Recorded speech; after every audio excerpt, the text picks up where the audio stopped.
नमस्कार, नमो नारायण भक्तों, स्वागत है आप सभी का। भक्तों, हम सभी चर्चा करेंगे कि माघ मास के कृष्ण पक्ष की एकादशी कब है, एकादशी का व्रत किस दिन करना है, एकादशी व्रत का पारण कब करना है, क्या खा करके एकादशी व्रत का पारण करना है, इस एकादशी का नाम क्या है, सभी विस्तार से शास्त्रोक्त विधि से चर्चा करेंगे। आप लोग वीडियो में बने रहिए। भक्तों, माघ मास के कृष्ण पक्ष में पड़ने वाली एकादशी का नाम है षटतिला एकादशी। नाम से ही ज्ञात हो रहा है, षट यानी 6, तिला यानी तिल, तिल का 6 प्रकार से उपयोग करना, इसी का नाम है षटतिला एकादशी। इस दिन तिल का स्नान होता है, पहला। दूसरा है तिल का दान, तीसरा है तिल का भोजन, चौथा है तिल का तर्पण, पांचवा है तिल का हवन और छठा है तिल का उपटन। ये 6 प्रकार से षटतिला एकादशी के दिन तिल का उपयोग किया जाता है। आप जिस जल में स्नान करते हैं उस जल में तिल डाल करके स्नान कीजिए। तिल का उपटन बना करके शरीर में लगाइए, इसकी महिमा है। फिर तिल का हवन कीजिए, यह भी बहुत श्रेष्ठ बताया है। और तिल का तर्पण, अपने पूर्वजों, अपने पितरों के लिए तिल डाल करके तर्पण कीजिए। और तिल का दान, जो कोई व्यक्ति षटतिला एकादशी के दिन तिल का दान करता है, जितना उसने तिल का दान किया है उतने वर्ष तक उसे स्वर्ग लोक में रहने को मिलता है। यानी जितना भी आप तिल दान करेंगे उतना ज़्यादा आपको स्वर्ग में रहने को मिलेगा, स्वर्ग की प्राप्ति होगी। इसकी महिमा है तिल का 6 प्रकार से उपयोग करना। षटतिला एकादशी जीवन के संपूर्ण पापों को जला करके राख कर देती है। इस एकादशी की महिमा शास्त्रों में बहुत विशेष रूप से बताया गया है। भगवान कृष्ण स्वयं कहते हैं कि इस एकादशी का नाम पाप नाशनी है, यानी यह पाप का नाश करती है। जो भी हमारे जाने और अनजाने में पाप हुए हैं वो सारे पाप इस षटतिला एकादशी का व्रत करने से नष्ट हो जाते हैं। इसकी बहुत विशेष महिमा है। माघ मास स्वयं अपने आप में एक सिद्ध मास है। इस मास की महिमा क्या कहना है, अद्भुत मास है, अप्रतिम मास है। और इसमें जो एकादशी आती है षटतिला एकादशी, इसकी भी अद्भुत और विशेष महिमा बताई गई है। इस एकादशी का महात्म्य पुलस्त ऋषि दालव्य ऋषि से कहते हैं कि कितनी बड़ी महिमा है षटतिला एकादशी की। और इस एकादशी का महात्म्य नारद जी को भगवान विष्णु बता रहे हैं कि इस एकादशी का व्रत करने से संपूर्ण पापों के पहाड़ों का नाश हो जाता है। यानी हमारे जो भी पाप के पहाड़ हैं वह जल करके राख हो जाते हैं। भक्तों, माघ मास के कृष्ण पक्ष की जो षटतिला एकादशी है वह 24 जनवरी 2025 शुक्रवार को सायंकाल 7:25 पर एकादशी तिथि प्रारंभ हो रही है। 25 जनवरी 2025 शनिवार को रात्रि 8:31 पर एकादशी तिथि समाप्त हो रही है। तो उदया व्यापिनी, सूर्योदय व्यापिनी जो एकादशी का व्रत है वह 25 जनवरी 2025 शनिवार को किया जाएगा। इसी दिन आपको व्रत करना है। एकादशी व्रत का जो पारण है वह 26 जनवरी 2025 रविवार को होगा। प्रातःकाल सूर्योदय से लेकर के 1.5 घंटे के भीतर आपको एकादशी व्रत का पारण करना है। पारण में आपको खिचड़ी खाना है। खिचड़ी खा के आपको व्रत का पारण करना है। पारण का जो समय रहेगा वह 7:20 से लेकर के 8:30 तक, इसी समय में आपको एकादशी व्रत का पारण कर लेना है। भक्तों, विष्णु एकादशी गीता तुलसी विप्रधे नवः असारे दुर्ग संसारे षटपदी मुक्तिदायिनी। हमारे शास्त्र कहते हैं कि विष्णु भगवान की पूजा, एकादशी का व्रत, तुलसी की सेवा, ब्राह्मणों की सेवा, गाय की सेवा, गौदान और गीता जी का पाठ, ये जो 6 कर्म हैं वह हमें इस कठिन भवसागर से तार देते हैं, हमारी मुक्ति करा देते हैं। एकादशी की अत्यंत महिमा है, अद्भुत महिमा है शास्त्रों में। यह पुनीत मास है माघ मास, यह परम पावन पुनीत मास है माघ मास।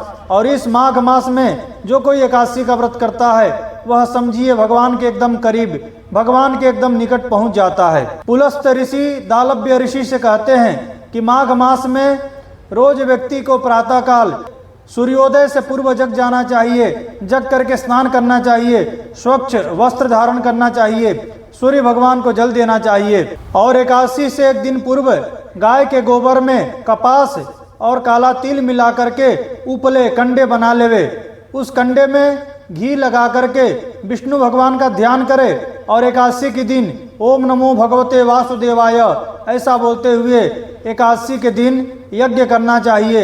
यज्ञ में आहुति देना चाहिए भगवान के नाम मंत्र से, ओम नमो भगवते वासुदेवाय। ये नाम मंत्र से 108 बार यज्ञ में आहुति देना चाहिए। इससे सभी प्रकार के मनोरथ पूर्ण होते हैं और भगवान लक्ष्मी नारायण दोनों की कृपा आशीर्वाद प्राप्त होता है। एकादशी का जो व्रत है वह 10वीं तिथि से ही प्रारंभ हो जाता है। 10वीं से ही नियम पालन करने चाहिए। एक टाइम भोजन करना चाहिए। भोजन में चावल नहीं खाना चाहिए। पराया अन्न दूसरे के घर का भोजन नहीं करना चाहिए। साकम मासम मसूरांश्च पुनर्भोजन मैथुने दूतमत्यम बुपानम च दशम्याम वैष्णवास्त्यजेत। कहते हैं कि साग नहीं खाना चाहिए, मसूर की दाल नहीं खाना चाहिए, कटहल की सब्जी नहीं खाना चाहिए, मांस नहीं खाना चाहिए, मदिरा शराब नहीं पीना चाहिए, ब्रह्मचर्य व्रत का पालन करना चाहिए। इस प्रकार का नियम 10वीं से ही धारण करना चाहिए और भूमि शयन भी करना चाहिए। एकादशी का जो नियम है वह शास्त्र कहता है असकृत जलपानांच पुनर्भोजन मैथुने उपवासः प्रणश्येत दिवास्वापाच मैथुनात्। शास्त्र कहता है कि असकृत जलपानांच, बारंबार जल नहीं पीना चाहिए, बारंबार कंठ को गीला नहीं करना चाहिए। इस दिन शयन नहीं करना चाहिए, दिन में सोना नहीं चाहिए। इस दिन दूसरे के बेड पर बैठना नहीं चाहिए। इस दिन पराया अन्न नहीं खाना चाहिए। दूसरे के घर का फलाहार जल भी नहीं पीना चाहिए। झूठ नहीं बोलना चाहिए। निंदा नहीं करना चाहिए। चुगली नहीं करना चाहिए। छल कपट से बचना चाहिए। राग द्वेष से बचना चाहिए। क्रोध नहीं करना चाहिए। ये सब नियम का पालन करना चाहिए। और एकादशी का जो व्रत है वह निर्जला करे तो अत्यंत श्रेष्ठ है। निर्जला न कर सके तो फल खा करके सफला करे। अगर वो भी नहीं कर सकते हैं तो फलाहार खा करके आप एकादशी का व्रत करें। जो कोई व्यक्ति इस नियम पूर्वक एकादशी का व्रत करता है उसके सारे पाप नष्ट हो जाते हैं। जब द्वादशी तिथि आती है तो द्वादशी के दिन पारण से पहले ब्राह्मण भोजन कराना चाहिए, तब पारण करना चाहिए।